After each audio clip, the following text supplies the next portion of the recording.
Hey everybody, welcome back. How's it going? I know it's been a while since our last video, but we have a new event out and everything, so we are going to be making a video about the event. I just got done recording it until I realized that my OBS literally did not have any of my sound recording, so I just did an entire almost 20+ minute video and none of it actually captured what I was saying, so that's just fantastic. Thank you, OBS, for changing my settings every time you update. It's so annoying. But anywho, we're back. We're going to be making it now. We're going to be doing it again. So hopefully the event's going good for you guys and everything as well. This is the first time we did hit pity on the UR. We finally got Shimakaze. She only took 110. I was hoping that she would come home sooner, but we got her at 110, but she did come home and we didn't hit pity, so that is a good thing. We did not spend $150 this time to hit Shimakaze, but this is going to be our video about the event. Is it worth farming? My personal thoughts and opinions on the ship, and overall a view of their skills and overview of the actual event itself. So without further ado, let's go ahead and do this again. We'll start again. So moving on to our first ship of the event is going to be the ship of herself, the star character, this one that we've been waiting forever and did not think that she was going to be coming home. It is going to be Shimakaze, the ultra rare destroyer of Sakura Empire with a 30-minute construction time. At level 120, she has 2362 health, 602 torp stat, 161 AA, 224 reload, and 232 evasion. One of the highest torp stats that we've seen at base stats out of any character in the game, as far as it just being herself. So she has already good torp stat, she already has high evasion. Makes sense considering that Shimakaze was one of the fastest destroyers built during its time, and her ultimate for her torpedoes in IRL were insane. Moving on to her efficiency, she has 85 on her DD guns, 170% torp efficiency, and 90 on her anti-air. We don't care about anti-air or her firepower on her main guns because the butter and the cheese is going to be her torps, being that 602 torp stat with that 170% efficiency. By far one of the best arts for a UR that I have seen, and I am very happy with it. She's got this stando going on with her sword, about to stab some dude. She's got her kneeling, and you got the shooty shoot with her little gun. I actually really like this art, and I like her decisive base art too. Her skin is really good as well. I do like this art. It's one of my favorites and personal of the events. Moving on to her first skill is going to be Upon the Wind's Edge.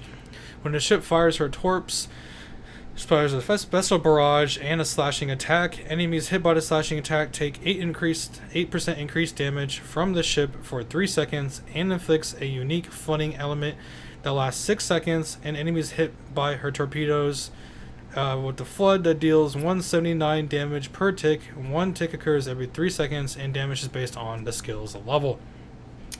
Her barrage is absolutely insane. If you have not seen it, I would recommend leveling her up because her barrage is absolutely crazy.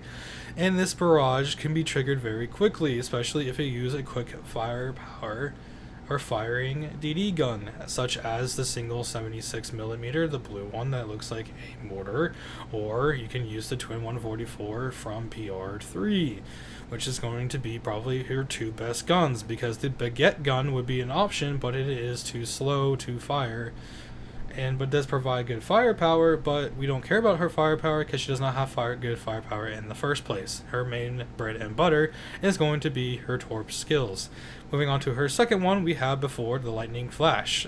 At the start of the battle, and when the ship's torpedo finishes reloading for 10 seconds, decreases the ship's damage taken by 15%, increases her damage dealt by her torpedoes by 12%, and increases your vanguard speed by 3. These effects cannot be stacked. Overlapping activations will simply refresh FX timers if possible. So you have multiple buffs that she is one of the few destroyers, and if not one of the only destroyers I'm aware of, that can actually inflict flooding, as far as part of the other gang of ships that can affect that element, that status element as well. Which is, if you are not aware of flooding, flooding is a very good element to have. It does a lot more damage. They take damage consistently over time, and is one of the more broken stats to inflict on a ship in the game, as far as decreasing their speed or burning them or affecting blood and burn, which most of those that do it are going to be aircraft carriers.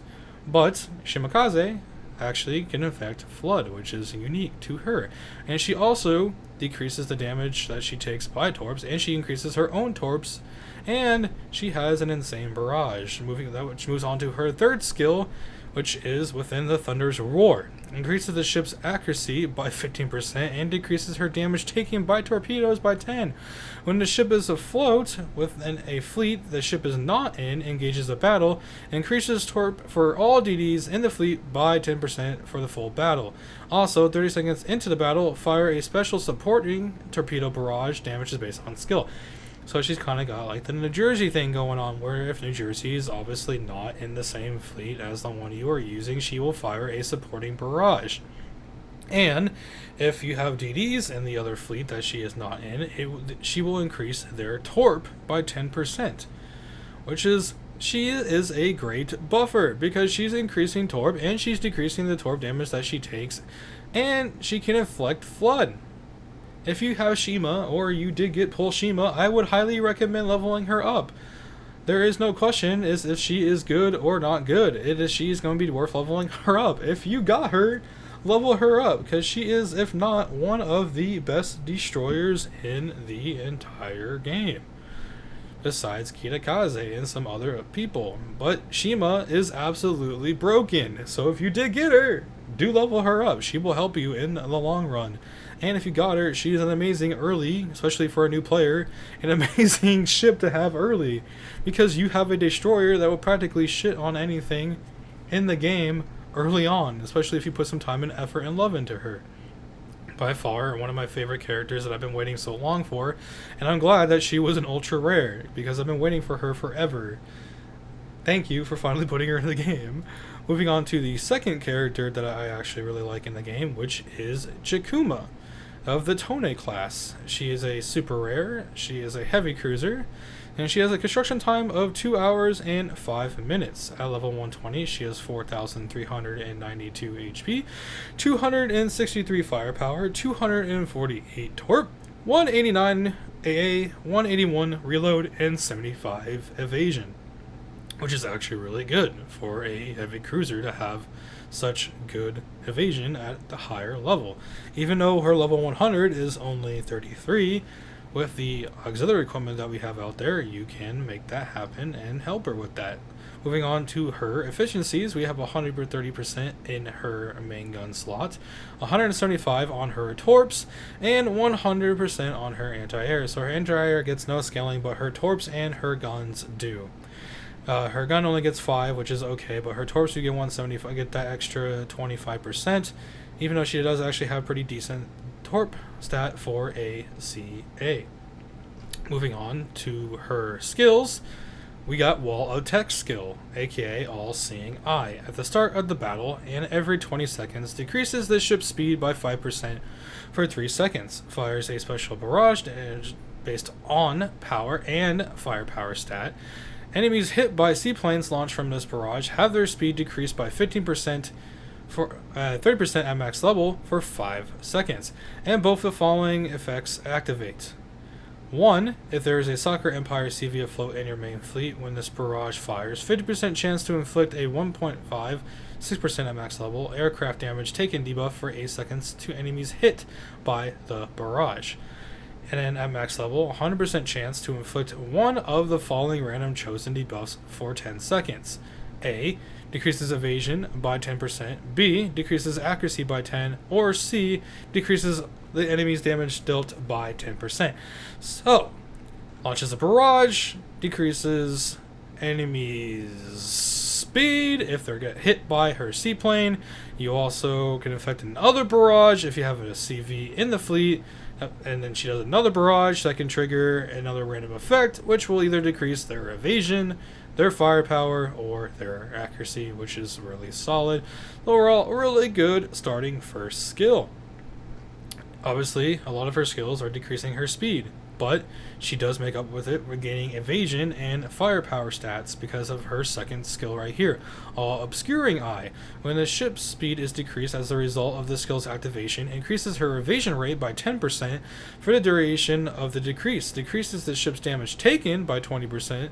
When the ship takes damage, 70% chance to decrease her speed by 10% and increase her reload, firepower, and evasion by an additional 20% for 7 seconds.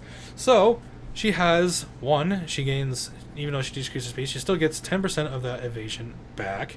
She also has it from her original skill that fires a barrage that also decreases the speed of the enemies, increases her evasion, and if she takes damage during that, she has her damage reduced taken, and she also increases her reload, her firepower, and her evasion by another 20%. So overall, Chikuma, very solid heavy cruiser. Very solid heavy cruiser. 2 great skills, really good firepower, decent torp, really good evasion, and okay, not really great AA, but heavy cruisers were not known for AA, so of the Tonic class, I think she's going to be very good. If you got her as well, I would definitely recommend leveling her up. And she's very ara. She's very waifu. She's got thick thighs, and thick thighs save lives. So, level up your beautiful bunny, Donkey Otago, because she will destroy things. Her HP is a little bit on the lower side, but nothing a toolbox can't fix. Throw, hydraulic, high performance steering radar on her and get her a toolbox, and you get slapped that HP up to almost 5,000. So get her some more health and she'll survive, plus all the other base stats that you can get from just leveling up ships. All that other little small stats will help leveling her up too, so that would be very solid. Chikuma, very overall solid heavy cruiser. She also is also from the event shop and map drop, so you can get her from both the A and B map, the B map and the D map, and she's also the event shop, so if you can't get it from the map drop, you can just buy her out in the event shop as well. Going on to Katsuragi, which is a ship that I was hoping for that would be good. I don't have much testing on her, but hopefully with furthermore testing from CN players or some of my other friends that are high testers for Azur lane, get more classification on her, because stat wise not too bad, but her efficiencies, which we're about to see soon, not too good, especially for an aircraft carrier.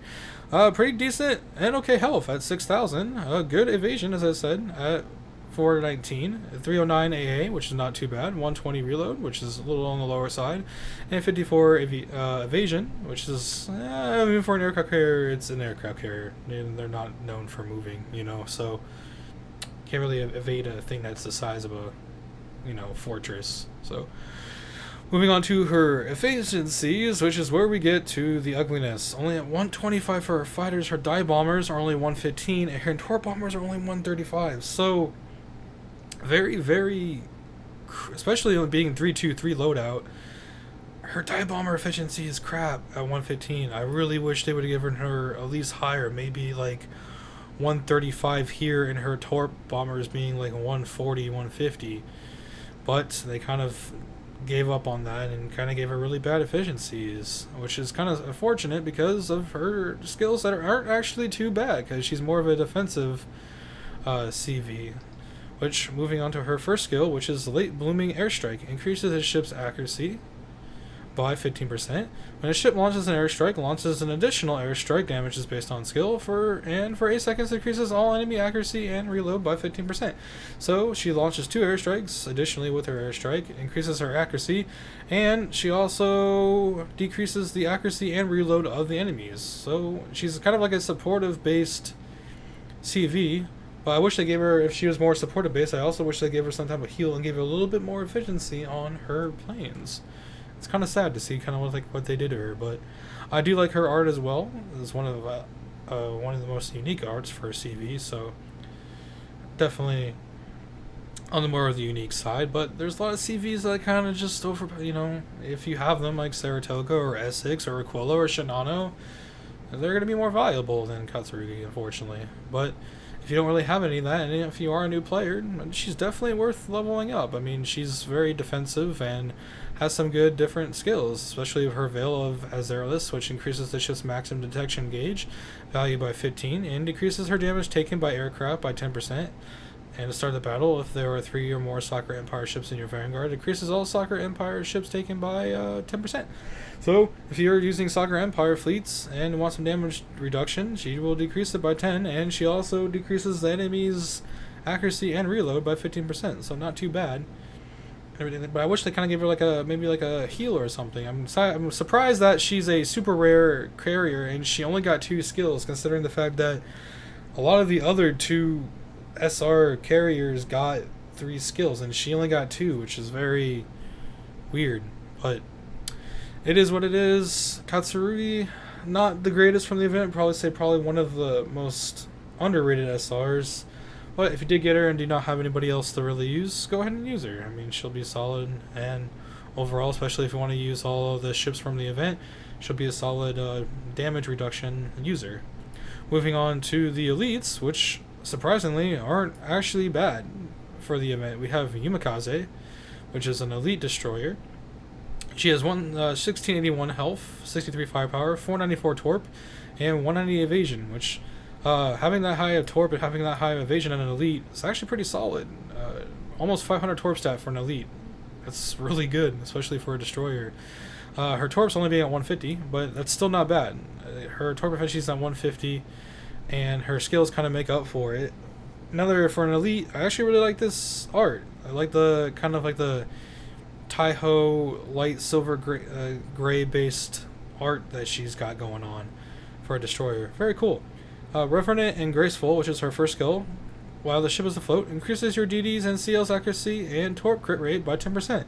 So her first skill, actually pretty useful for an elite. If you're running another DDs or CLs in your fleet, that's going to increase their accuracy and a torp crit rate by 10%, which, if you have some good CLs, like a good torp, and you got good running DDs like Shimakaze, and you run Yumi with her, Shimakaze is going to get 10% torp crit at max level, and Shima already has high torp stats, so higher the crit, higher the damage boom that you're going to do.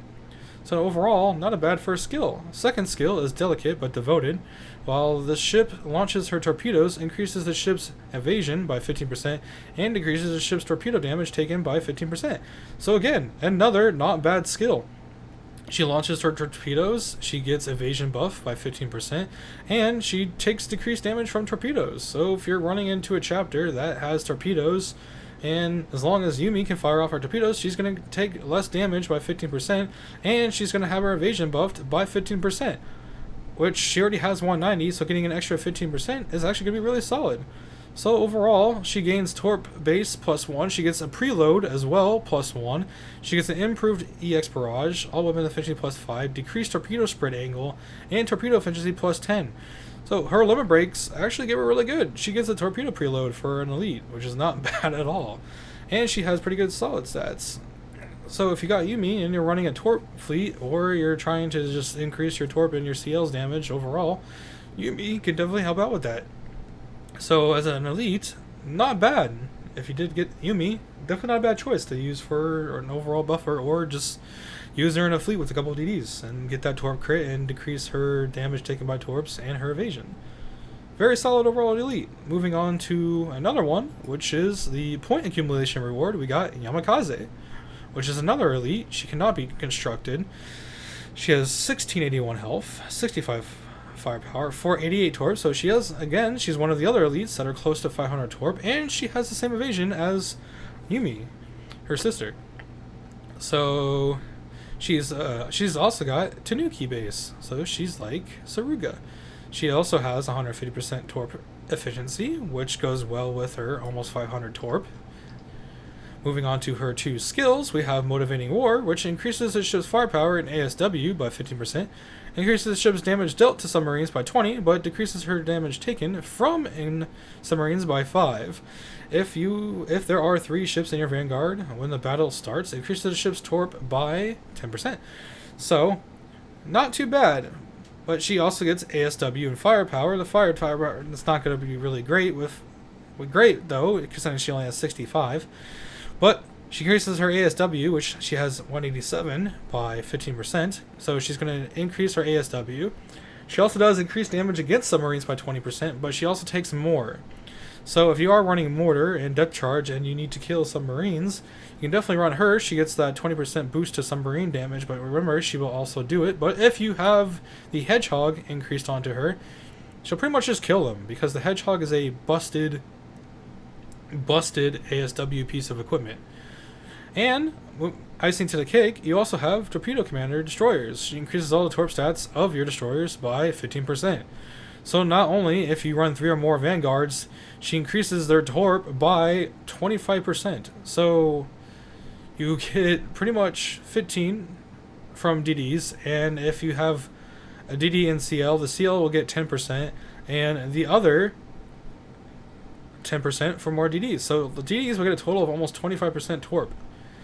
Which is crazy. So you can run Yami and Yumi together. So you get torp crit, you get the torp boost from Yami, you get the torp crit from Yumi, and then you also run her with Shimakaze. So you just have a whole fleet of torps that are going to just murder everything across the screen. So overall, and she also gets torp preload too. So overall, not too bad elites for destroyers. Both have really good torp base stats and good evasion. Moving on to the final event from the final ship from the event, we have Yura, which haunted my polls. She was literally in every single one of my polls, either 2 or 3 of her. I probably have 15 of her now, because she literally will not go away. She haunts my polls for the rest of my dreams.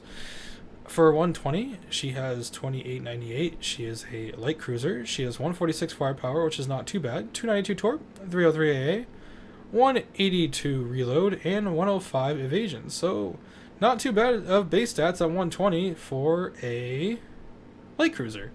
She gets pretty solid evasion, pretty decent reload, pretty good AA, 292 base torp, not the highest, but she does have 165% efficiency on her torp, 120 on her guns, which don't move up, but she has okay firepower.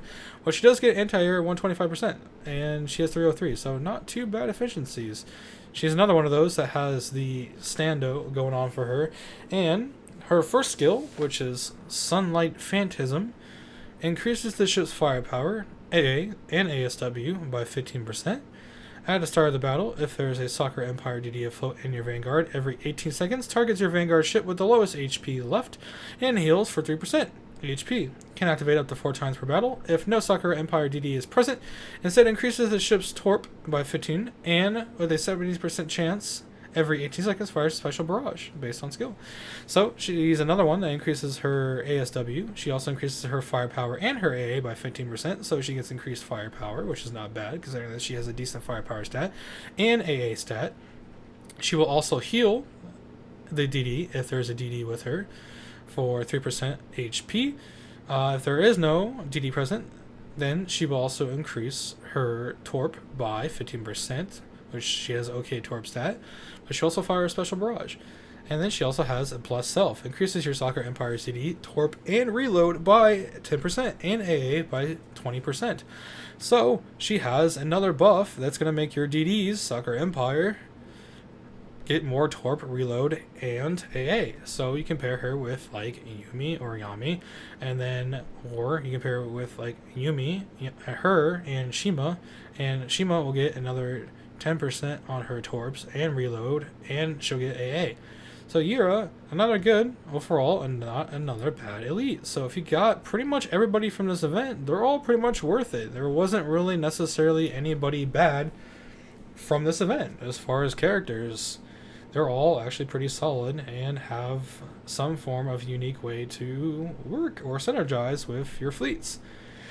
Moving on to, as far as like the events, in my opinion, is it worth farming? That's completely up to you if you want to farm. There's nothing as far as gear-wise from any of the maps that are actually worth farming. I mean, D3 drops for Yuseis, but no one really cares about that. And C2 drops like the 410 barrage gun, which with how quickly you can get equipment for guns and stuff like that, you can farm C2. That's what I do. If you are the highest chapter, or if you're a new player, you can farm the B maps and all in the A maps, and those reset every day and give you ×3 points. And if you can eventually move on to the higher maps, I would just recommend farming C2, which in my opinion is the best point to oil equivalent ratio, since you can practically just 1-1 it with a few tweakings of the recommended requirements. Other than that, guys, that is going to be my review and my personal thoughts on the event. Hopefully the event is going out good for you guys. Hopefully Shima didn't take you guys too long to pull. And I want to comment down below, see what you guys' favorite ships are and how the event's going for you. What do you guys like about the event and what was worth it? Do you guys think the event is worth? What do you guys like from the event? And who do you guys think the new UR is going to be? They posted on their Twitter for JP that there is a possible, aka they kind of confirmed it, that there's going to be another UR.